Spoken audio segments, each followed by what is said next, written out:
Hello friends, welcome back to select civils. अपने इस channel पर हम बिहार पीसीएस बीपीएससी जो कि 71st बीपीएससी है, आपको पता है ना, 13 सितंबर को डेट है। उसके लिए हम क्या कर रहे हैं, पीवाईक्यू यूज़ कर रहे हैं।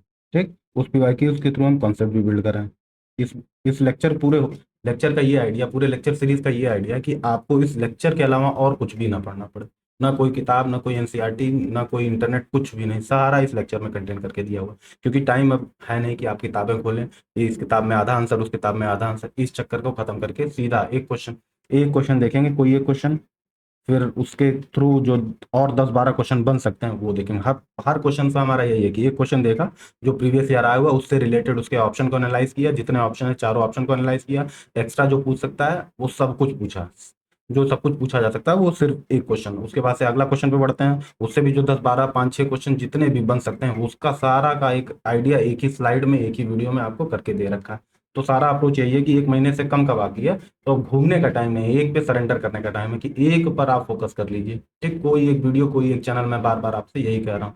ठीक, उस ऑर्डर में हमने क्या किया था, बायोलॉजी के क्वेश्चन कर लिए थे। अब हम केमिस्ट्री कर रहे हैं। केमिस्ट्री में हमने क्या किया था, एटॉमिक स्ट्रक्चर के 2 लेक्चर, लेक्चर 1 लेक्चर 2 था। उसी तरीके से फिजिकल एंड केमिकल चेंज था, उसके लेक्चर नंबर 3 लेक्चर नंबर 4 था। इनऑर्गेनिक केमिस्ट्री भी लेक्चर 5 लेक्चर 6 है। अब हम करने जा रहे हैं मेटल मिनरल्स और उसकी प्रॉपर्टीज और यूसेज। जो चैप्टर का नाम है सेक्शन, हमने क्या किया, केमिस्ट्री को 10 सेक्शन में बांट दिए। तो जो चौथा सेक्शन है उसको हम 2 लेक्चर्स में करेंगे। जैसे हम प्रीवियस सबको 2-2 लेक्चर में कर रहे थे, उसी तरीके से हम केमिस्ट्री वाला जो चौथा पार्ट है, फोर्थ, मेटल्स मिनरल्स और उनकी प्रॉपर्टीज क्या है, यूसेज क्या है, इनको भी हम 2 लेक्चर में, लेक्चर नंबर 7 लेक्चर नंबर 8 में करेंगे। टोटल कितने सेक्शन हैं, 10। आखिरी सेक्शन जो है मिसलेनियस है, जो इन सब में 9 में नहीं आता, उसको हमने मिसलेनियस में क्लब कर दिया। ओके, ये सारे प्रीवियस ईयर क्वेश्चन है। ठीक, उसी ऑर्डर में हम शुरू करने जा रहे हैं, लेक्चर नंबर 7। आपको अगर कंप्लीट बीपीएससी की कंप्लीट तैयारी लास्ट एक महीने में, अगर आपने पढ़ाई नहीं कर रखी या पढ़ाई कर कर रखी है, कुछ भी लास्ट एक मंथ में, लास्ट 1 मंथ में जो बाकी है, उसके लिए हम आप हमारे प्ले स्टोर पर जाइए, ये सिलेक्ट सिविल्स नाम का ऐप डाउनलोड करिए, और वहाँ एक मात्र 749 रुपये में हम प्रीलिम्स आपको निकाल के दे रहे हैं। जिसने ज्वाइन कर लिया, प्रीलिम्स निकलने जा रहा है। एक बहुत जगह, हजार जगह पैसा आप खर्च करते हैं, 1,0749 रुपये। देखिए, साल भर पढ़ाई की है नहीं की है, इसी में से, इसी 749 में से, इसी एक महीने में से आपका प्रीलिम्स निकलने जा रहा है। ज़्यादा बोलने की जरूरत नहीं है, सीधा सीधा लेक्चर पर बढ़ते हैं। लेक्चर नंबर है 7। ठीक, लेक्चर नंबर 7 और टॉपिक का नाम है मेटल मिनरल्स ओर्स प्रॉपर्टीज और उनके यूसेज। देखते हैं। ठीक, इसी ऑर्डर में हम आते हैं। ये टॉपिक का नाम है, इसी ऑर्डर में हम चलते हैं। सबसे पहले क्वेश्चन में, the purest form of iron is, iron का सबसे प्योरेस्ट फॉर्म क्या है। स्टील है, पिग आयरन है, कास्ट आयरन है। Steel, pig iron, cast iron, wrought iron, कौन सा आयरन जो है सबसे प्योर फॉर्म है। तो यानी कि आपको ये बताना है कि प्योरेस्ट फॉर्म ऑफ आयरन क्या है। तो इससे ये क्वेश्चन ये भी बनता है कि यानी कि आयरन के और भी फॉर्म होते हैं। अगर प्योरेस्ट पूछा है तो कुछ इम्प्योर भी होते हैं। अगर प्योरेस्ट पूछा है तो इसका मतलब कुछ ऐसे होंगे जो कम प्योर होंगे, उससे कम प्योर होंगे। तो उस ऑर्डर में हम ये भी देखेंगे कि सबसे कम प्योर कौन सा। अगर हम प्योरेस्ट देख रहे हैं तो इम्प्योरेस्ट भी देखेंगे। ठीक, तो सबसे पहले यही क्वेश्चन देखते हैं। The purest form of iron is wrought iron. तो पढ़ते हैं, WROUGHT, रॉट आयरन है। ये 99% प्योर आयरन होता है, 99% प्योर आयरन होता है। ठीक, यानी कि अगर हम आयरन कहाँ से निकालते हैं, हम माइनिंग करते हैं ना, माइनिंग करते हैं तो हेमेटाइट नाम का एक और होता है। हेमे अभी देखेंगे और मिनरल सब क्या होते हैं। हेमेटाइट नाम का एक और होता है रॉक के फॉर्म में, इसको निकालेंगे। इसको हम क्या करेंगे, प्योरीफाई वगैरह जो भी करेंगे, तो इससे जो कई कई पार्ट ऑफ आयरन निकलेंगे, अलग अलग टाइप के आयरन निकलेंगे। उसमें जो एक आयरन होगा जिसका नाम है रॉट आयरन, उसको हम अगर एनालाइज करें तो उसमें हम देखेंगे 99% उसके एटम जो हैं किसके हैं, आयरन के। और 1% जो बाकी कुछ कार्बन के होंगे, कुछ और बहुत सारी क्या होंगी, इम्प्योरिटीज होंगी। लेकिन 99% प्योर क्या होगा, आयरन।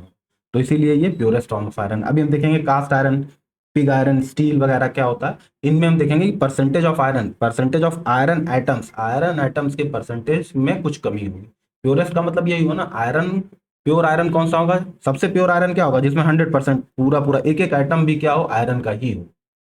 लेकिन उसी ऑर्डर में रॉड जो आयरन है उसमें 100% तो नहीं, लेकिन 99% क्या है, आयरन है। क्योंकि ऑब्वियसली अगर चट्टानों से निकाल रहे हैं तो कुछ ना कुछ तो इम्प्योरिटीज आ ही जाएगी।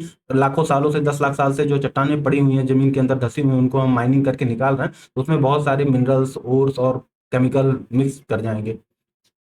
लेकिन रॉट आयरन में वो 99% क्या होता है, आयरन के ही क्या होते हैं, एटम्स होते हैं। ओके, उसके अलावा स्टील आपको पता ना, steel is an alloy, alloy of what, alloy of iron. इसमें स्टील में हम क्या करते हैं कि क्योंकि प्योर आयरन उतना हार्ड तो होता है, लेकिन कुछ और सारी कमियां होती हैं। उन कमियों को दूर करने के लिए हम क्या करते हैं, कभी कभी आयरन में क्या मिक्स कर देते हैं, कार्बन। आयरन में क्या मिक्स कर देते हैं, कार्बन। तो जब किसी मेटल में कोई दूसरा मेटल या कोई दूसरा नॉन मेटल मिक्स करके एक सब्सटेंस बना लिया जाता है, तो उस सब्सटेंस को हम क्या बोलते हैं, अलॉय बोलते हैं। तो steel is an alloy of what, iron. उसी तरीके से आपने देखा होगा स्टेनलेस स्टील होता है ना, नाम सुना होगा ना, स्टेनलेस स्टील। स्टेनलेस का मतलब है कि जिसमें स्टेन या रस्टिंग ना हो। रस्टिंग, रस्टिंग क्या होती है, रस्टिंग इज आयरन जो है हवा के ऑक्सीजन और वाटर वेपर से रिएक्ट करके Fe2O3 करके एक सब्सटेंस बना ले, जिसको हम रस्ट बोलते हैं। तो वो कोरोजन होने लगता है। क्या होता है रस्ट की वजह से, क्या होता है, कोरोजन, क्षरण होने लगता है किसका, आयरन का। तो आयरन नुकसान कर जाता है, खराब हो जाता है उसका। कुछ पुल वगैरह ब्रिज बनाया, तो अगर रस्टिंग हो गई तो ब्रिज को डैमेज हो सकता है। तो वो सब बचाने के लिए हम क्या करते हैं, स्टेनलेस स्टील हर जगह, क्योंकि महंगा होता है तो हर जगह नहीं यूज करते हैं। आप बर्तन वगैरह देखते होंगे उसमें जंग नहीं लगती। जो घरों में, आपके घरों किचन में बर्तन यूज होता है उसमें जंग वगैरह उतनी नहीं लगती। क्यों? क्योंकि वो स्टेनलेस स्टील से मिले बनते बनते हैं। स्टेनलेस स्टील भी जैसे स्टील अलॉय है आयरन का, वैसे स्टेनलेस स्टील भी क्या है, अलॉय है इसका, आयरन का। लेकिन उसमें एक चीज होता है कि उसमें आयरन तो होगा ऑब्वियसली, कार्बन होगा, उसके अलावा हम क्रोमियम और निकल भी मिक्स कर देते हैं। ठीक।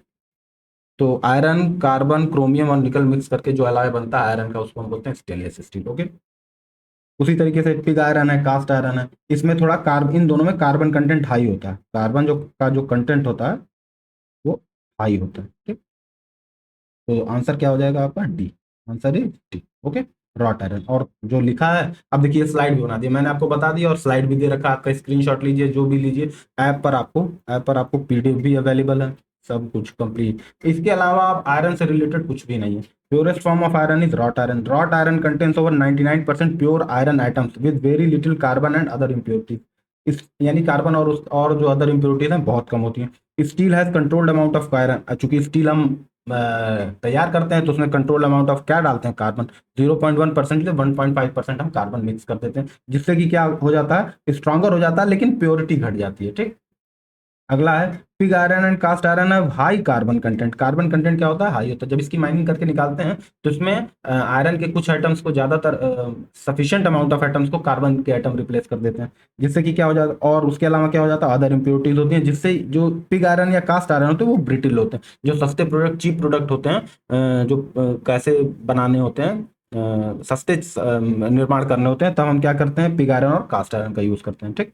अगला क्या है, यहाँ पर मैंने आपको एक टेबल दे रखा है। ठीक। ये टेबल देखिए, इसमें हमने टाइप ऑफ आयरन दे रखा है, कार्बन का कंटेंट दे रखा है, प्रॉपर्टीज दे रखा है, यूजेस दे रखा है। सारा आपको याद करने की जरूरत नहीं, बस इतना याद रखना है कि मोस्ट जो है प्योरेस्ट फॉर्म है क्या, रॉट आयरन। उसके अलावा पिग जो है सबसे, पिग आयरन जो है सबसे कम, लेस प्योर फॉर्म है। इसमें 3 से 4.5% क्या होता है, कार्बन कंटेंट होता है। ये हार्ड तो होता है पर ब्रिटल भी होता है, जैसे कांच टाइप का ब्रिटल होता है।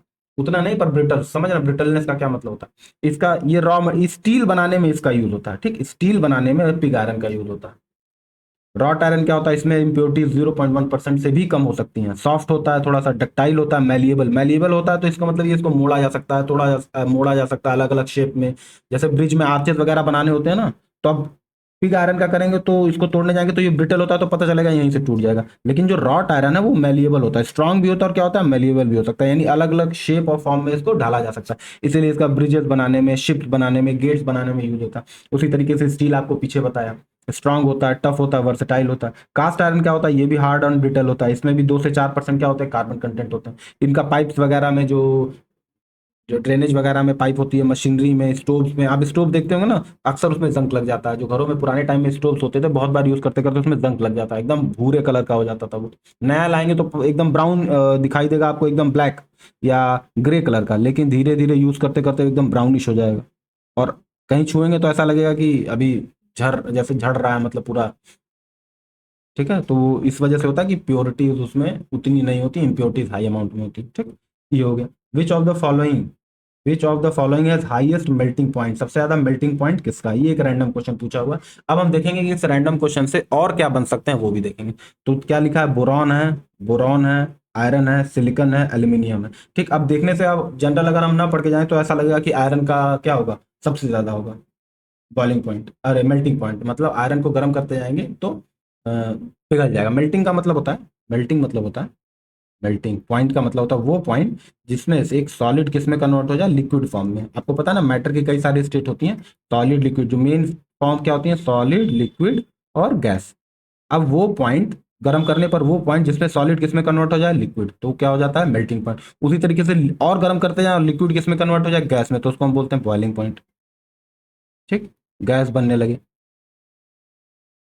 अब लिक्विड से वापस सॉलिड में भी, जैसे सॉलिड से लिक्विड में कन्वर्ट हुआ तो लिक्विड से सॉलिड में भी कन्वर्ट हो सकता है, तो उसको बोलते हैं फ्रीजिंग पॉइंट। ठीक है, जिसपे फ्रीज करके सॉलिड बन जाए।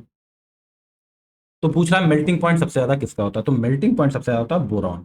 ठीक, हम देखेंगे मेल्टिंग पॉइंट थोड़ा सा, अगर केमिस्ट्री में जाएंगे तो बहुत सारा रीजन हो सकता है। लैटिस स्ट्रक्चर होता है, लैटिस स्ट्रक्चर, जिसका लैटिस स्ट्रक्चर जितना स्ट्रांग होगा, अगर स्ट्रांग बॉन्डिंग है एटम्स के बीच में, स्ट्रांग बॉन्डिंग है, तो हम देखेंगे कि बोरॉन में एक स्पेशल टाइप की कोवेलेंट बॉन्डिंग होती है जो कि बहुत स्ट्रांग होता है, टूटता नहीं है। मेल्टिंग का मतलब होता है, मेल्टिंग पॉइंट आ गया तो सॉलिड क्या होगा, जैसे सॉलिड के मॉलिक्यूल बहुत पास पास होते हैं, बहुत ज्यादा पास पास ऐसे पैक्ड है सॉलिड, लेकिन आप उसको गर्म कर रहे हैं तो इनमें एनर्जी आ रही है, तो ये वाइब्रेट करना शुरू कर रहा है, ऐसे ऐसे ऐसे ऐसे वाइब्रेट करना शुरू कर, तो एक टाइम ऐसा आएगा कि एकदम वाइब्रेट करके ये क्या हो जाएंगे, लिक्विड फॉर्म में दूर दूर हो जाएंगे।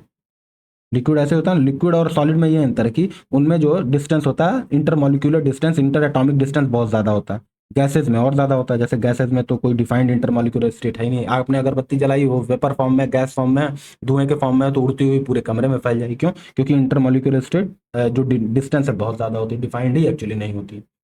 ठीक, तो अब जब एनर्जी देते हैं किसी सॉलिड को तो एटम क्या होते हैं, वाइब्रेट करना शुरू करते हैं, और धीरे धीरे एक ऐसे टेम्परेचर आता है जिसमें एक सफिशिएंट दूरी बन जाती है एटम्स के बीच में, तो ऐसा बिहेव करने लगते हैं जैसे वो क्या होगा, लिक्विड, या लिक्विड हो ही गए हैं वो। ठीक, तो बोरान का सबसे ज्यादा क्या होता है, क्या होता है, मेल्टिंग पॉइंट। अभी देखते हैं, बोरान का मेल्टिंग पॉइंट 2076 डिग्री सेल्सियस है, आयरन का मेल्टिंग पॉइंट 1538 डिग्री सेल्सियस है, सिलिकॉन जो मिट्टी होता है, सिलिकॉन डाइऑक्साइड, सिलिकॉन डाइऑक्साइड, तो मिट्टी जो मेन होता है हमारा SiO2, इसका बॉइलिंग पॉइंट कितना है, 1414 degree Celsius, melting point sorry. Aluminium, aluminium का ऐसा लगता है बहुत हाई मेल्टिंग पॉइंट होता होगा, नहीं, एल्यूमिनियम का मेल्टिंग पॉइंट होता है 660 डिग्री सेल्सियस। अब आपसे क्या कर सकता है, इसमें आपको अरेंज करने के लिए पूछ सकता है, अगली बार जो पूछेगा तो आपको अरेंज करने के लिए पूछने लगेगा कि बताइए इनको इंक्रीजिंग ऑर्डर या इन चारों को इंक्रीजिंग और डिक्रीजिंग ऑर्डर में अरेंज करिए। तो आपको याद रखना है बोरॉन का मेल्टिंग पॉइंट क्या होता है, बहुत हाई होता है। ठीक, the chemical formula of sapphire, sapphire क्या होता है, Ruby, chemical formula of Ruby, sapphire technical नाम है और रूबी क्या है, कॉमन नेम, कॉमन नेम। बहुत लोग रूबी जो है पहनते हैं, ये प्रेशियस स्टोन है, क्या है, प्रेशियस जेम स्टोन होता है। अभी हम देखेंगे जेम स्टोन क्या होते हैं। जेम स्टोन तो दो टाइप के होते हैं, जेम स्टोन दो टाइप के होते हैं, एक होते हैं प्रेशियस जो बहुत थोड़े महंगे होते हैं, और एक होते हैं सेमी प्रेशियस। ठीक, तो अब हमको केमिस्ट्री के पॉइंट ऑफ व्यू से देखना है तो हम इनके केमिकल नेम वगैरह भी देखेंगे, सारे जो जेम स्टोन है। अब देखिए एक ही क्वेश्चन में, एक ही स्लाइड में, और सफायर पूछा है तो और भी तो पूछ सकता है, अगली बार और कुछ पूछ लेगा, इस बार सफायर पूछा तो 63rd बीपीएससी में सफायर पूछा था, तो हो सकता है 71st बीपीएससी में कुछ और पूछ ले।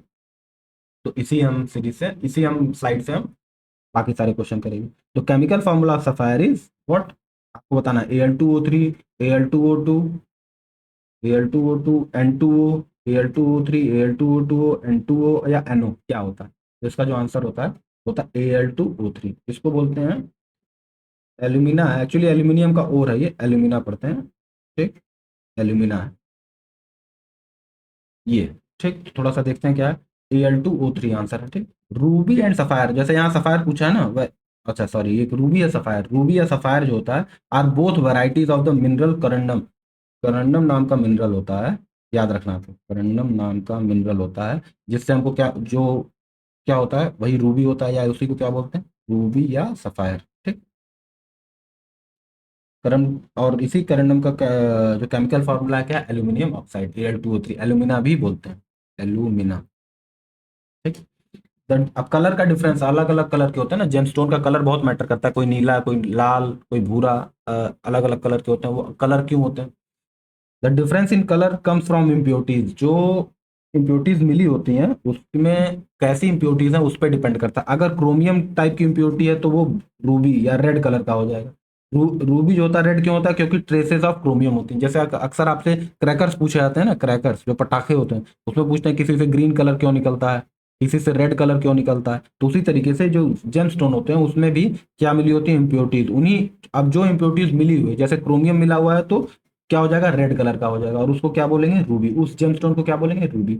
अगर ब्लू कलर का है, ब्लू कलर का है तो क्या बोलेंगे, सफायर बोलेंगे, सफायर ब्लू कलर का होता है। क्यों होता है ब्लू कलर का, क्योंकि उसमें ट्रेसेस ऑफ आयरन और टाइटेनियम के क्या होते हैं, इंप्योरिटीज मिली होती हैं। ठीक, इंप्योरिटीज की वजह से, यानी कि इंप्योरिटीज की वजह से जेमस्टोन में क्या आता है, कलर आता है। ठीक, what are gemstone? A gemstone is a naturally occurring mineral, rock or organic material that is cut and polished to used in jewelry and or for decorative purposes. Jewellery के लिए और डेकोरेटिव, ये basic definition. Jewellery और decorative purposes के लिए हम क्या use करते हैं? जेमस्टोन का। They are valued for beauty, rarity, durability and sometimes special properties like transparency and unique optical feature. अब ये इससे क्वेश्चन नहीं बनेगा, लेकिन आपको एक होलिस्टिक पॉइंट ऑफ व्यू देने के लिए, होलिस्टिक व्यू रहे, पॉइंट ऑफ व्यू रहे आपको, इसलिए थोड़ी सी इसका जनरल डेफिनेशन बता दिया गया, क्लासिफिकेशन कर दिया गया प्रेशियस जेमस्टोन्स में और सेमी प्रेशियस जेमस्टोन में। प्रेशियस जेमस्टोन क्या होते हैं? अब जो रेयर होगा वही तो प्रेशियस होगा, तो रेयर है तो हाईली वैल्यूएबल है। एग्जाम्पल उसके, डायमंड इज अ जेमस्टोन, याद रखिए diamond is what? Gemstone. Ruby, sapphire, emerald, ये सब क्या है? जेमस्टोन है। उसी तरीके से सेमी प्रेशियस जो थोड़े उतने कॉमन होते हैं तो इसीलिए सस्ते, थोड़े से कंपैरेटिव क्या होते हैं, थोड़े से चीप क्वालिटी के होते हैं और पैसे भी कम होते हैं, कॉस्ट कम करते हैं, but still beautiful. More common होते हैं लेकिन फिर भी सुंदर होते हैं। जैसे उसमें एमेथिस्ट होता है, टोपाज होता है, टर्क्वाइज होता है, गार्नेट होता है, ये सब क्या है? सेमी प्रेशियस जेमस्टोन है। Diamond, ruby, sapphire and emerald are precious gemstone because they are rare and highly valuable. Okay, अब देखिए इंपॉर्टेंट जेमस्टोन का एक टेबल आपको बना के दे दिया है, साथ ही साथ उनके केमिकल फार्मूलाज को भी दे दिया। यहाँ पर जेमस्टोन है, यहाँ उनका केमिकल फार्मूला, उनका मेन कंपोजिशन, उनका कलर कॉज है। इसमें से एक दो कुछ भी याद कर लेंगे आप तो कहीं ना कहीं आंसर एलिमिनेशन में, पूरा याद नहीं होगा, पूरा आपको याद करने नहीं बैठना है, आपको बस सुनते रहना है और कहीं मन किया तो लिख लेना है, बस सुनते रहना है, 2-3 बार लेक्चर सुन लिया वो याद हो जाएगा। ठीक, लिखने नहीं बैठना है, 10 यही याद करने बैठेंगे तो आपका आप हिस्ट्री, इतिहास भूगोल कब करेंगे? ठीक, बस सुनते जाना है, अब सुनने का ही टाइम है। ठीक, किसी चीज को सुनते जाएं ताकि एलिमिनेशन में कब हम ये ना कर दें कि टोपाज जो है, टोपाज क्या होता है, डायमंड होता है, इतना तो समझना। तो बेसिक मिस्टेक, सिली मिस्टेक करने का टाइम नहीं है, अब थोड़ा सा स्मार्ट वर्क करना है, बस सुनते जाइए। रूबी क्या होता है? रूबी पीछे बताया है, Al2 होता है, एल्यूमिनियम ऑक्साइड होता है। और मेन कंपोजिशन क्या होता है? करंडम होता है। जो मिनरल, जो मेन मिनरल होता है, मिनरल के नाम और उनके केमिकल फॉर्मूला याद रखना, अभी याद कराते हैं।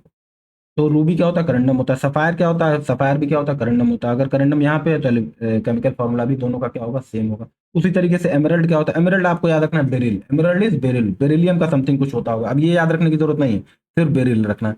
कलर अगर याद कर पाते हैं, अगर ग्रीन कलर का है, ग्रीन कलर का है तो उसमें क्रोमियम प्रेजेंट होगा। अगर ब्लू कलर, देखिए ग्रीन कलर का है तो क्या प्रेजेंट होगा? क्रोमियम।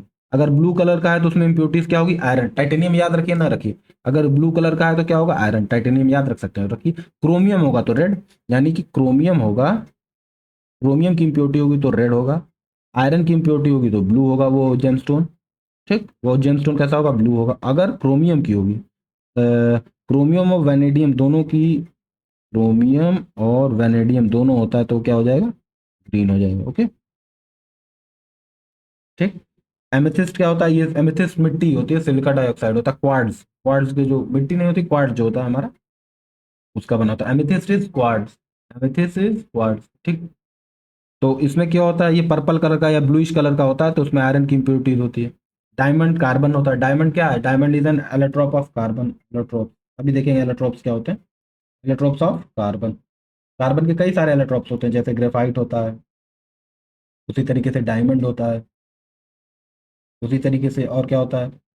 कार्बन फाइबर होता है, उसी तरीके से एक होता है बकमिंस्टर फुलरीन होता है, बकमिंस्टर फुलरीन होता है। ये सब क्या है? कार्बन के क्या है? एलोट्रॉप्स हैं। जैसे डायमंड 3D एलोट्रॉप है, डायमंड क्या है? 3D allotrope. उसी तरह से ग्रेफाइट 2D है, कुछ 1D भी होते हैं। ठीक, कुछ पॉइंट फॉर्म में भी होते हैं, जैसे फुलरीन्स क्या होते हैं? पॉइंट फॉर्म में होते हैं। ठीक, उसी तरीके से अगला क्या है? टर्क्वाइज है, यानी कि जेमस्टोन, रूबी, रूबी हो गया, सफायर हो गया, एमराल्ड हो गया, टोपाज हो गया, एमेथिस्ट हो गया, डायमंड हो गया। अगर नेक्स्ट क्या है? टर्क्वाइज। टर्क्वाइज में कॉपर का कुछ होता है। ठीक, नहीं याद रखना, अब इतना बड़ा आप केमिस्ट बनने नहीं जा रहे ना, आप तो ब्यूरोक्रेट, आपको तो इतिहास भूगोल से मतलब है, आपको केमिस्ट्री तो नहीं पढ़ना है ना, आपको या जियो फिजिसिस्ट या जियो साइंटिस्ट तो बनना नहीं है, तो ये सब केमिकल नेम बस हल्का सा याद रखना है कि कॉपर का है तो ब्लू ग्रीन कलर का होगा। ठीक, नाम याद कर लिया, हद से हद नाम याद कर लिया कि टर्क्वाइज में क्या होता है? कॉपर होता है, कॉपर की वजह से ब्लू ग्रीन कलर का हो जाता है। रूबी क्या होता है? रूबी करंडम होता है, उसमें क्रोमियम प्रेजेंट होता है, इसीलिए वो रेड कलर का हो जाता है। ठीक है, ये जेमस्टोन की हो गई। अगला है अब देखिए नेक्स्ट क्वेश्चन है question number 4। Gases used in welding are, जो वेल्डिंग करते वक्त गैसेज यूज करते हैं वो क्या है? वो ऑब्वियसली वेल्डिंग करना है तो उसमें क्या होगा? ध्यान दीजिए, वेल्डिंग कर रहे हैं तो उसमें कुछ बर्न हो रहा है या कंबस्शन हो रहा है।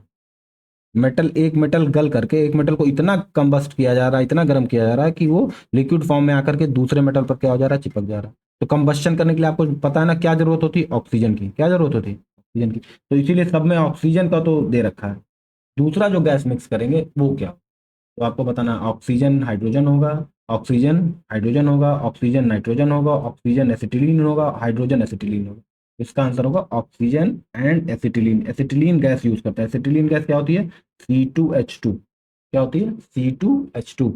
ये क्या है, एसिटिलीन गैस। तो एसिटिलीन गैस को ऑक्सीजन मिक्स करके जब करता है तो बहुत हाई टेम्परेचर होता है, जिससे कि वेल्डिंग करना क्या हो जाता है, आसान हो जाता है। इसका फ्लेम टेम्परेचर, जो फ्लेम निकलती है आंच, वो 3300 डिग्री सेल्सियस तक पहुंच सकती है। कितने तक, 3300 डिग्री सेल्सियस पहुंच सकती है।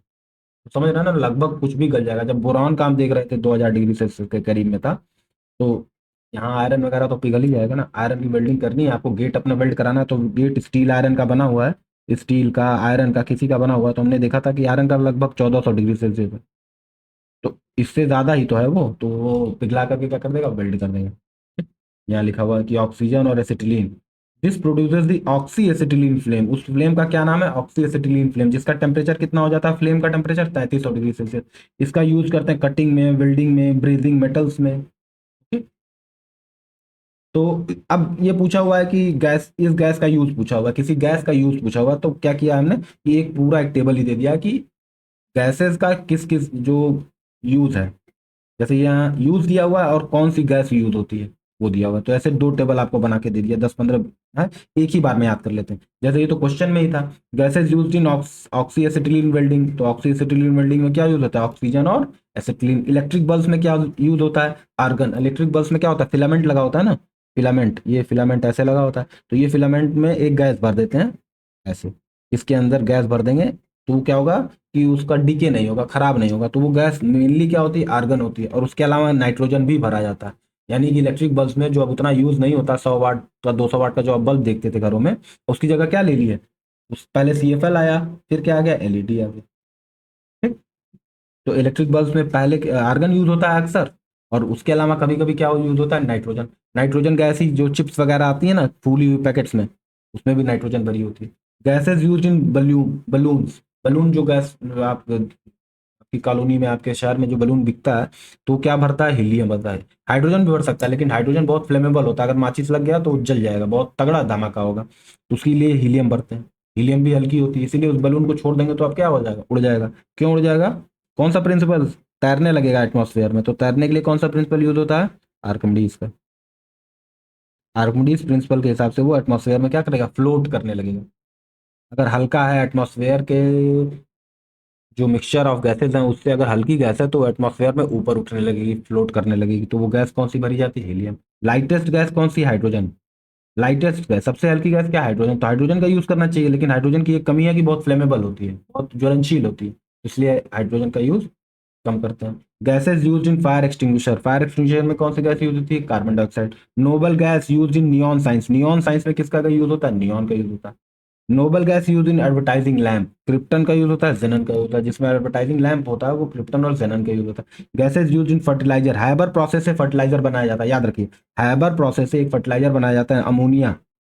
तो उसमें जो गैस यूज होती है कौन सी होती है, अमोनिया। ठीक, हैबर प्रोसेस में जो गैस यूज होती है वो क्या है, अमोनिया, याद रखना। या फर्टिलाइजर में जो गैस यूज होती है कौन सी यूज होती है, अमोनिया। यही अमोनिया जो है यूरिया में वगैरह में कन्वर्ट हो जाती है। यही अमोनिया किस में कन्वर्ट हो जाती है, यूरिया में। हैबर प्रोसेस से हम यूरिया बनाते हैं, हैबर प्रोसेस से हम क्या बनाते हैं, यूरिया। ओके, नेक्स्ट, गैस जो भोपाल ट्रेजेडी हुई थी उसमें कौन सी गैस थी, मेथिल आइसोसाइनेट हुई। ठीक। Gases use in refrigerators, freon use होती थी, पहले फेरॉन यूज होती थी, अब ये बैन हो गया। CFC हो गया, HFC हो गया, आपने पढ़ा होगा वो कन्वेंशन। CFC से हम किस पर आ गए थे, HFC से आ गए थे। अब इसको भी चेंज करके हम आगे बढ़ रहे हैं। ठीक, एसिड रेन किस वजह से होता है, सल्फर डाइऑक्साइड और नाइट्रस डाइऑक्साइड, SO2 और NOx, SO2 and NOx। Ozone depletion किस वजह से हो रहा है, क्लोरोफ्लोरोकार्बन, इसी वजह से ओजोन डिप्लेशन हो रहा था ना, तो इसलिए रेफ्रिजरेटर में, AC वगैरह में, कूलेंट्स में हम CFC की जगह क्या करने लगे, HFC यूज करने लगे। ओके, जिसमें क्लोरीन होता था C से, वो क्या करता था, कार्बन एटम को, ओजोन को किस में कन्वर्ट कर देता था, ऑक्सीजन में, तो जिससे ओजोन लेयर क्या हो जाती थी, डिस्ट्रॉय होने लगी थी। ग्रीन हाउस गैसेस क्या है, कार्बन डाइऑक्साइड है, मीथेन है, N2O है, CFC है, ओजोन है। Gases use in water purification, chlorine है। आप स्कूल वगैरह में आपके क्लोरीन क्लोरीन पाउडर वगैरह या क्लोरीन की गैस डाल दी जाती थी, जो पानी पीते थे आप, तो बड़ा खराब सा स्वाद आता था, लेकिन वाटर उससे क्या हो जाता था, प्यूरिफाई हो जाता। फ्रूट पकाने के लिए, जल्दी फ्रूट पकाने के लिए किसका यूज करते हैं? एथिलीन का यूज करते हैं। एसिटिलीन का तो हम C2H2 का यूज करते हैं फ्लेम बनाने में, फ्लेम में। ओके, लेकिन राइपनिंग फ्रूट, फ्रूट को पकाने में किसका यूज करते हैं हम? एथिलीन का, एसिटिलीन का नहीं। ये एथिलीन है और ये एसिटिलीन है। लाफिंग गैस क्या होती है? नाइट्रस ऑक्साइड होती है, ठीक, nitrous oxide N2। Gas use in hospital for respiration, obviously सांस लेने के लिए ऑक्सीजन यूज होती है, ठीक। उसी तरीके से ये आप देखिएगा। ओके, टीयर गैस होती है क्लोरोपिक्रीन। टीयर गैस आपको याद रखना है, tear gas is chloropicrin. Galvanized iron pipes have coating of, galvanized iron pipes have coating of what? बताना, answer is zinc. Galvanized iron pipe, जैसे आयरन पाइप है, iron का ये पाइप है, तो इसमें क्या होगा? अगर ये खुला रहेगा तो वाटर और जो O2 है और कार्बन डाइऑक्साइड इन सब से रिएक्ट करके वो रस्ट कर लेगा, क्या हो जाएगी? उसकी रस्टिंग होने लगेगी। तो इसीलिए एक प्रोसेस होता है जिसको बोलते हैं गैल्वेनाइजेशन, गैल्वेनाइजेशन, ठीक।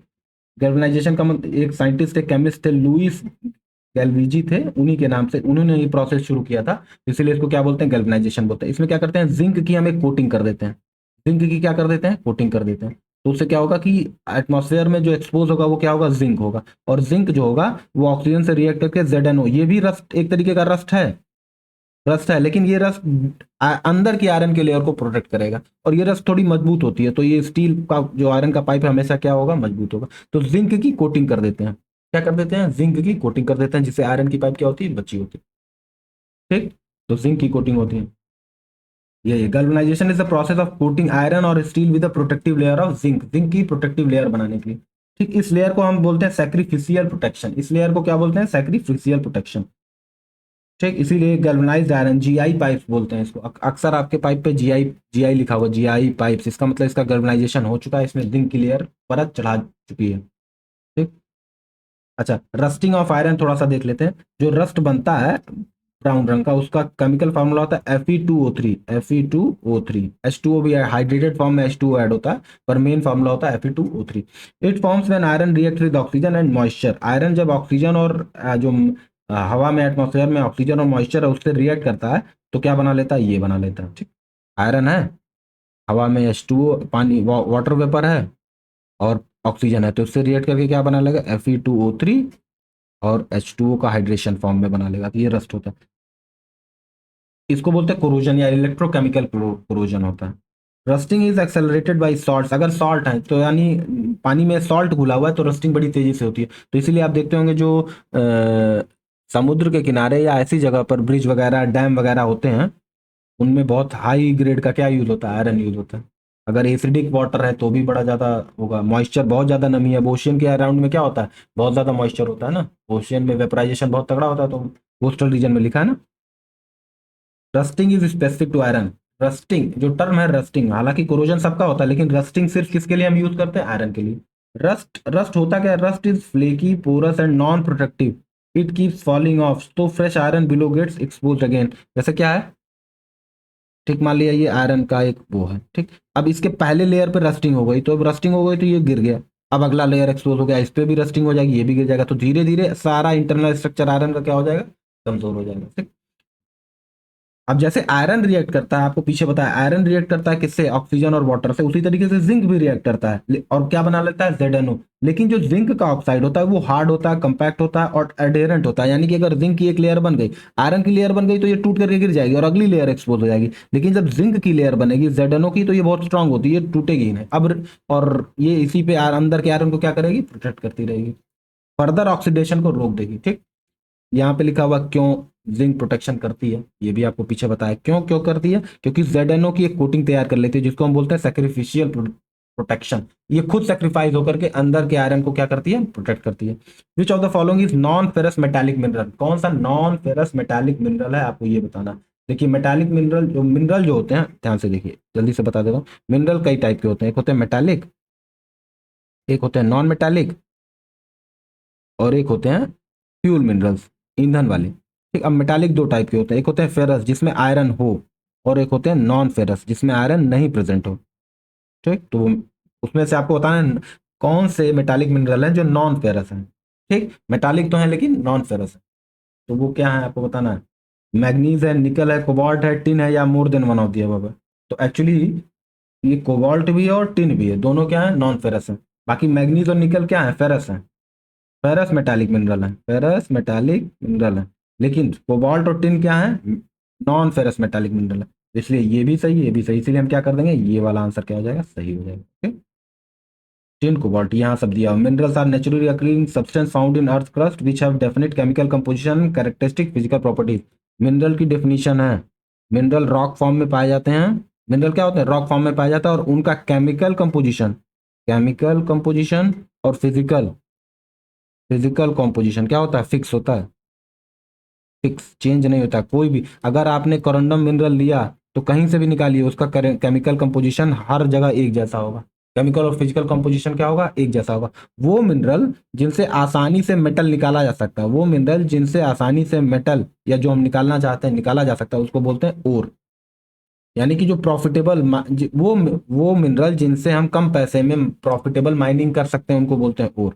अब आप क्या करेंगे, अपने घर में अगल बगल में सैंड है, बालू है, उसको यूज करेंगे तो हो सकता है, अगर 10 लाख रुपए आप खर्च कर रहे हैं, तो हो सकता है कि 1,000 का गोल्ड आपको मिल जाए, 1,000 रुपीज का गोल्ड मिल गया, तो आप माइनर थोड़े हो गए। आपने 10 लाख खर्चा करके एक 1,000 रुपए का गोल्ड निकाला, तो कोई मतलब है। तो इसीलिए वहां माइनिंग नहीं की जाती है, माइनिंग झारखंड में की जाएगी। कोयला तो आपके घर के नीचे भी मिल जाएगा, लेकिन अब क्या फायदा है, 10 दिन खुदाई की और 1 किलो कोयला मिला, तो वो मिनरल किसी काम का है नहीं। तो वो मिनरल जहां से प्रॉफिटेबल और प्रॉफिटेबल जो है मटेरियल निकाला जा सकता है, उसको क्या बोलते हैं, ओर। ठीक, मिनरल की केमिकल और फिजिकल कॉम्पोजिशन क्या होती है, फिक्स होती है। ब्रॉडली क्लासिफाई कर दिया गया, मेटालिक में, नॉन मेटालिक में और फ्यूल में। फ्यूल एनर्जी जैसे कोल वाले, कोल, पेट्रोलियम। ठीक, अब जो फ्यूल वाले होते हैं, देखिए फ्यूल वाले दो टाइप के होते हैं, एक कन्वेंशनल होते हैं, कन्वेंशनल, और एक होते हैं नॉन कन्वेंशनल। ठीक, कन्वेंशनल में जैसे आपका कोयला हो गया, ऑयल हो गया, जो क्रूड ऑयल है वो हो गया। लेकिन नॉन कन्वेंशनल में जैसे यूरेनियम हो गया, ये भी तो मिनरल ही है ना, फ्यूल ही तो है। थोरियम हो गया, ये सब क्या है, नॉन कन्वेंशनल फ्यूल मिनरल्स हैं। ठीक, यहाँ आपको बताया है type of mineral, metallic, non metallic, fuel minerals है, उनका सब टाइप। मेटालिक में एक सब टाइप होता है फेरस, एक सब टाइप क्या होता है, नॉन फेरस। नॉन मेटालिक का कोई सब टाइप नहीं होता है। फ्यूल मिनरल्स का कन्वेंशनल होता है, नॉन कन्वेंशनल होता है। यहाँ एग्जाम्पल दे रखा है। ठीक, स्क्रीनशॉट लीजिए, बार बार पढ़िए, देखिए। अगला, what is the glass use in tubelights and test tube made of. जो टेस्ट ट्यूब होता है लाइब्रेरी में, आपके केमिकल क्या केमिस्ट्री लैब में, और जो ट्यूबलाइट होती है घरों में, उनमें जो कांच होता है वो किसका बना होता है, सिलिका का, कैल्शियम कार्बोनेट का, सिलिका का, कैल्शियम कार्बोनेट का, सोडियम कार्बोनेट का, या ग्लास फ्रेगमेंट्स का, या more than one of the above, या नन ऑफ द अबव। आपको बताना है। तो वो किसका ग्लास बना होता है, सिलिका का। सिलिका आपको पीछे बताया SiO2 यानी कि क्वार्ट्ज। ठीक, तो अगर ट्यूबलाइट सिलिक क्वार्ट्ज का बना होता है, तो मैं अगर पूछूं आपसे कि जो चूड़ियां होती हैं, बैंगल्स होती हैं, वो किस कांच की बनी होती हैं, तो अलग अलग कांच के अलग अलग यूज होते हैं। जो लेंस होता है वो किस कांच का बना होता है, तो हम इसी क्वेश्चन से उन सारों को देख लेंगे, उन सभी को देख लेंगे। ठीक, सिलिका डाइऑक्साइड होता है। ग्लास की डिफिनीशन है, कांच की क्या डिफिनीशन होती है, glass, glass is an amorphous transparent and translucent super cool liquid made by fusion of silica dioxide. एक चीज बहुत याद रखनी है आपको इंपॉर्टेंट, कि glass is a super cooled liquid. बहुत ठंडा क्या है, ठंडा किया हुआ लिक्विड है, इसीलिए वो किस फॉर्म में बदल जाता है, सॉलिड में। लेकिन originally glass is super cooled liquid, originally glass is super cooled liquid, दिखने में क्या लगता है, सॉलिड। अच्छा, एमॉर्फस होता है, एमॉर्फस सॉलिड दो टाइप के होते हैं, स्ट्रक्चर के हिसाब से सॉलिड दो टाइप के होते हैं, एक क्रिस्टल होते हैं, क्रिस्टलाइन सॉलिड, और एक होते हैं एमॉर्फस सॉलिड। इनका कोई फिक्स स्ट्रक्चर नहीं होता है, फिक्स इंटरनल स्ट्रक्चर नहीं होता है, ये बहुत मजबूत नहीं होते हैं। क्रिस्टलाइन वाले इनका फिक्स इंटरनल स्ट्रक्चर होता है, फिक्स स्ट्रक्चर होता है, और ये थोड़े स्ट्रांग होते हैं। एमॉर्फस क्या होते हैं, ये फिक्स इंटरनल स्ट्रक्चर नहीं होता, लिखा है ना एमॉर्फस का। क्योंकि ग्लास के बारे में बात हो रही है, और ग्लास कैसा एमॉर्फस है, तो यही एमॉर्फस की डिफिनीशन है। It has no definite crystalline structure, hence non crystalline solid. Amorphous solid या ग्लास सॉलिड और नॉन क्रिस्टलाइन सॉलिड। सॉलिड दो टाइप के, स्ट्रक्चर के आधार पर ठोसों को दो पार्ट में बांटा गया है, क्रिस्टलीय ठोस और एमॉर्फस जो सॉलिड्स हैं। ठीक, अब देखते हैं एग्जाम रेलेवेंट पॉइंट्स, जैसे टेस्ट ट्यूब या ट्यूबलाइट बोरोसिलिकेट ग्लास से बने होते हैं। ऐसा नहीं कि सिर्फ सिलिकॉन डाइऑक्साइड होता है, इसमें बोरॉन का भी यूज होता है, इसीलिए बोलते हैं बोरोसिलिकेट ग्लास। अब जैसे बॉटल वगैरह जो यूज होता है, कांच के जो बॉटल्स होते हैं या विंडो ग्लास होती है, वो सोडा लाइम ग्लास होती है, सोडा लाइम ग्लास। आपको पीछे बताया लाइम क्या होता है, lime, slaked lime, quick lime, ये सब आपको बताया है पीछे, या रिकॉल करिए। लाइम वाटर क्या होता है, ठीक, सब पीछे बताया है। प्रिज्म, जो प्रिज्म होता है जिससे आप 7 रंग में तोड़ते हैं, रेड इधर और विबग्योर ना ऐसे करके, वायलेट इधर, वो, और लेंस जो ये कॉन्वेक्स लेंस, कॉनकेव लेंस जो यूज होते हैं, ये कॉन्वेक्स है, ये कॉनकेव है। ये लेंस किसके बने होते हैं? लेड ग्लास के बने होते हैं। इसमें क्या मिला होता है? लेड। लेड क्या होता है? PB. Heat resistance, chemical glassware जिसमें केमिकल का यूज होता है, जैसे आप सल्फ्यूरिक एसिड या वैसा रख रहे हैं कुछ, कोई केमिकल है। या हीट रेजिस्टेंस, आप देखते होंगे लैब वगैरह में गर्म भी कर दिया जाता है तो टूटता नहीं, तो वो क्या होते हैं? बोरोसिलिकेट होते हैं। अगेन, जो टेस्ट ट्यूब होता है आप गर्म करते जाते हैं, टेस्ट ट्यूब को अगर अक्सर आपने केमिस्ट्री में एक्सपेरिमेंट किया होगा तो टेस्ट ट्यूब को गर्म करते रहेंगे तो भी नहीं टूटेगा, लेकिन नॉर्मल कांच है उसको गर्म कर देंगे क्या हो जाएगा? टूट जाएगा। कुछ होते हैं प्योर सिलिका ग्लास, ये हाई प्रिसीजन ऑप्टिकल और साइंटिफिक यूजेस होते हैं, जिसमें सिर्फ और सिर्फ सिलिका से मिला होता है, बोरान भी ना ऐड हो, तो वो कहाँ पर यूज होता है? हाई प्रिसीजन ऑप्टिकल्स, ऑप्टिक्स में, जहाँ पे बढ़िया चश्मा बनाना है या कुछ करना है, या साइंटिफिक एक्सपेरिमेंट में यूज होता है इनका। ठीक। अगला क्वेश्चन क्या, और उसी तरीके, ये 2 बार दे दिया है, ठीक। विच of the following metal has highest electrical conductivity, सबसे ज्यादा इलेक्ट्रिकल कंडक्टिविटी किसकी है? तो ओवरऑल पूरे पीरियोडिक टेबल में जितने 118 एलिमेंट हैं उसमें सबसे ज्यादा केमिकल इलेक्ट्रिकल कंडक्टिविटी किसकी होती है? सिल्वर की। हीट कंडक्टिविटी भी सबसे ज्यादा किसकी होती है? हीट कंडक्टिविटी भी सिल्वर की ही मैक्सिमम होती है। सबसे ज्यादा ऊर्जा, ऊष्मा को भी सिल्वर ही ले जा सकता है। ठीक।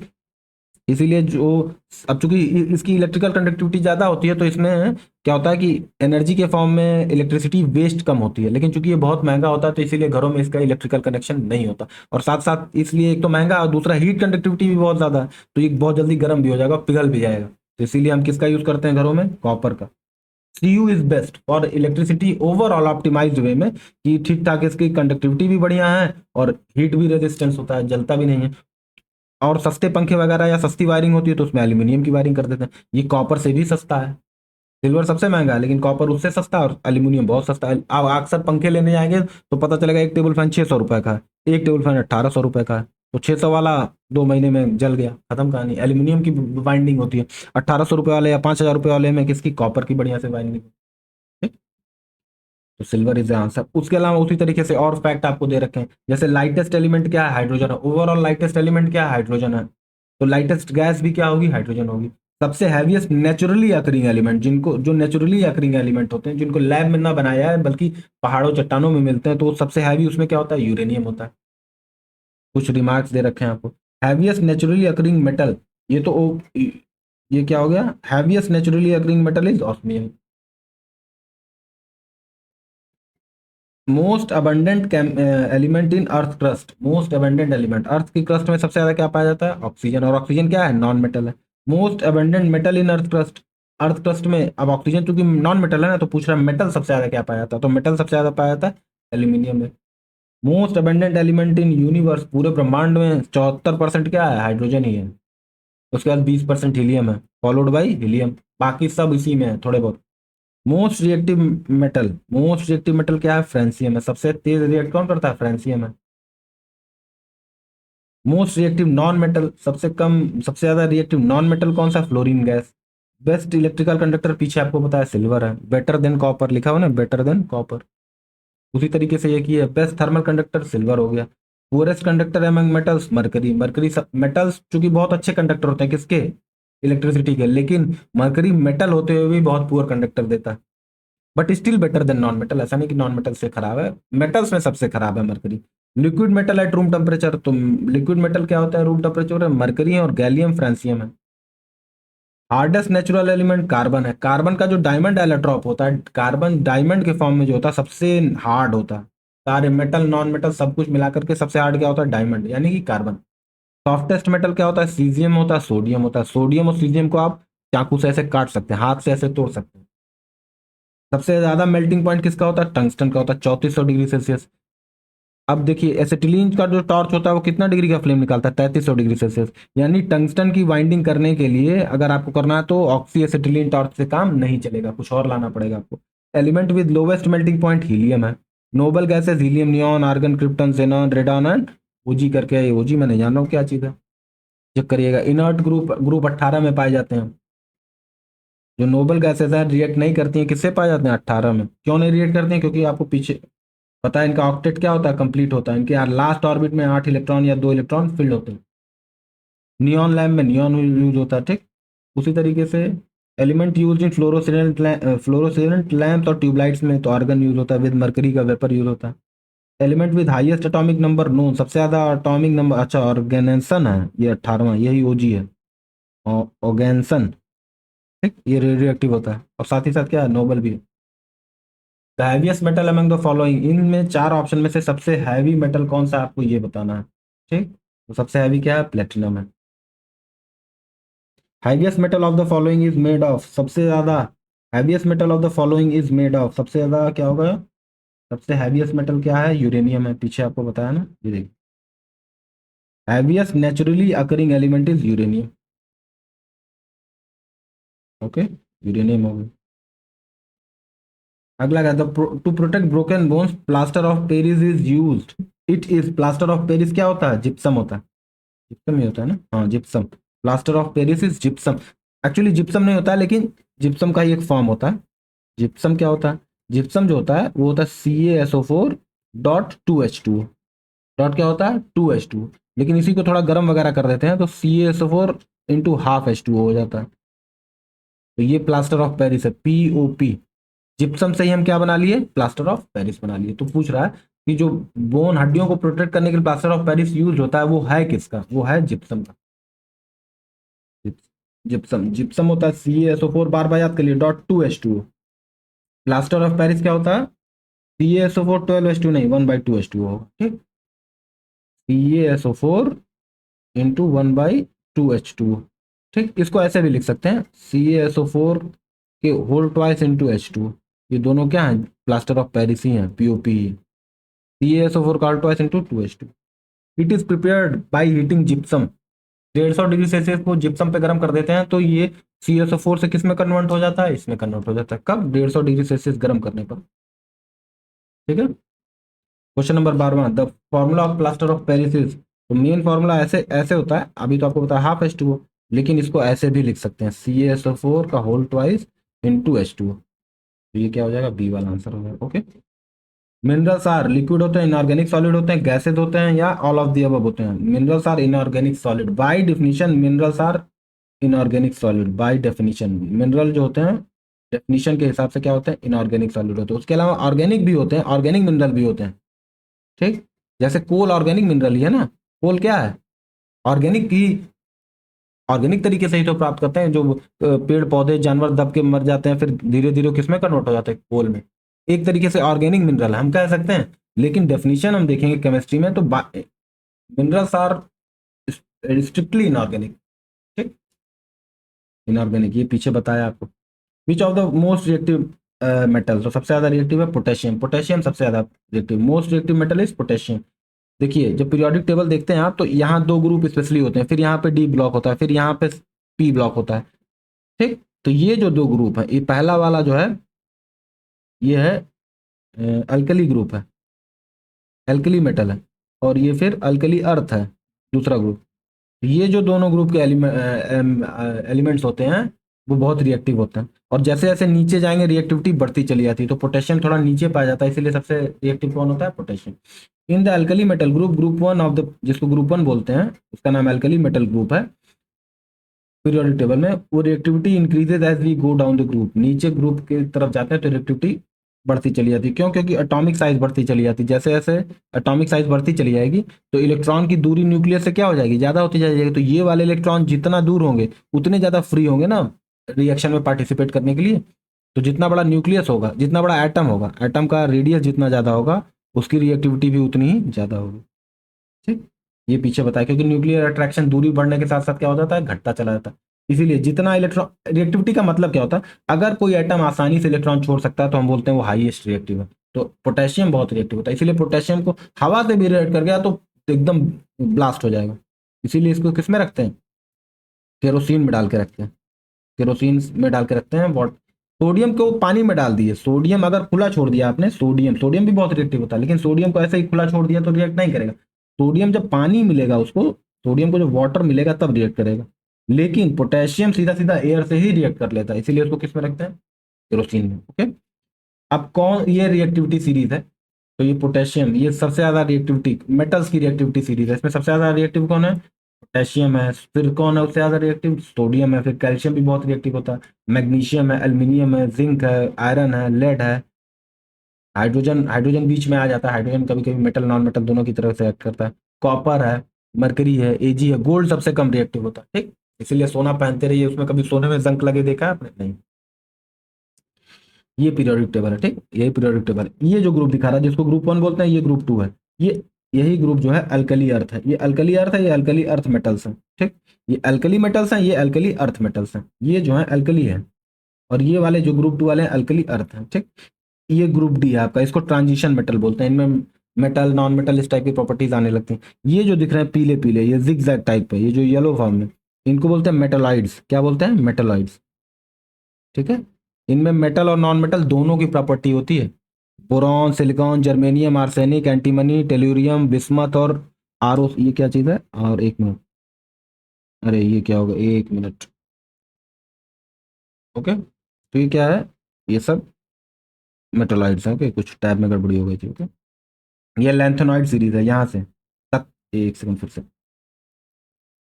ये 57 के बाद क्या शुरू हो रहा है? 58 ना, 57 यहाँ पर है, किसी वजह से इसको यहाँ अलग रख दिया गया है। तो जब पीरियोडिक टेबल देखेंगे तो देखेंगे लेंथेनॉइड सीरीज है, क्योंकि लेंथियम के बाद से शुरू हो रहा है। इसी तरीके से एक्टिनॉइड सीरीज है, क्योंकि ये 89 यहाँ है ना, 89 के बाद 90 यहाँ पर आ रहा है, इसके बगल में नहीं आ रहा, तो इसीलिए इसको क्या बोलते हैं? एक्टिनाइड सीरीज बोलते हैं, okay. Which of the following is also known as white metal? किसको हम व्हाइट मेटल बोलते हैं? किसको हम बोलते हैं व्हाइट मेटल? निकल को बोलते हैं, रोडियम को बोलते हैं, आपको बताना, निकल को बोलते हैं, रोडियम को बोलते हैं, प्लेटिनम को बोलते हैं, पैलेडियम को बोलते हैं। White metal is palladium, okay. Oh sorry, platinum होगा ना, प्लेटिनम ही होगा, yes. White metal is platinum. White, यहाँ ऑप्शन गलत दे रखा है, ऑप्शन होगा, ऑप्शन होगा सी, ओके, ठीक। तो ये हो गए, प्लेटिनम को व्हाइट मेटल बोलते हैं, ठीक। तो ये टोटल हो गए 15 क्वेश्चन, इसमें 30 क्वेश्चन है, 30 या 32 क्वेश्चन है। बाकी क्वेश्चन को हम लेक्चर नंबर 8 में करेंगे। ये लेक्चर नंबर 7 कंप्लीट हो गया, लेक्चर नंबर 7। 1 to 15 में हमने क्या कर दिया? लेक्चर 7 कंफर्म कर दिया। देख रहे हैं आप, एक क्वेश्चन तैयार कर रहे हैं, उससे सारा जो है तैयार हो जा रहा है, किताब पढ़ने की जरूरत ही नहीं है आपको, इससे ज्यादा कहीं कुछ नहीं पूछेगा, ठीक। आप स्क्रीनशॉट लेते जाइए, मनो 10 बार वीडियो देखिए, सुनिए, बैठ लगातार सुनते रहिए। समझने की टाइम नहीं है कि बैठ के आप केमिस्ट बनने जा रहे हैं, नहीं, याद करके रट्टा मार के 1 महीने में जो समझना था आप समझ चुके हैं 1 साल में। अब टाइम है कि किसी तरीके से नैया पार लग जाए, ओके। तो नैया पार लग सकती 1 महीने की, किसी बच्चे ने 1 साल पूरा ढंग से पढ़ाई कर रखा और लास्ट के 1 महीने में गड़बड़ कर दिया, तो एक सेकंड, ये डॉक्यूमेंट कहाँ से बंद हो गया था, ठीक। तो किसी बच्चे ने 1 ईयर पढ़ाई कर रखी है और लास्ट के 1 मंथ में गड़बड़ कर दिया, तो गलत, फेल। लेकिन किसी ने साल भर थोड़ी गड़बड़ इधर उधर दाएं बाएं बदमाशी की है, 1 महीने अगर आपने ध्यान दे लिया तो आप प्रीलिम्स पास हो जाएंगे। सब कुछ पीवाईक्यूज ही है, कुछ भी ऐसा नहीं कि आपके टाइम में 71वीं में कुछ स्पेशल पूछने जा रहा है, कुछ नहीं पूछना, ना कोई पैटर्न चेंज होता है ना कुछ, बस हवाबाजी होती है। जो पढ़ के नहीं जाते हैं वो सब हल्ला करते हैं कि पैटर्न चेंज हो गया, ये हो गया, कुछ नहीं, सब किताब से पूछेगा वही, ठीक है। तो पढ़ाई करते रहिए, कहीं से भी हमारे चैनल से, सिलेक्ट सिविल से, प्ले स्टोर पे जाइए, डाउनलोड करिए, okay. Thank you, have a good day, bye.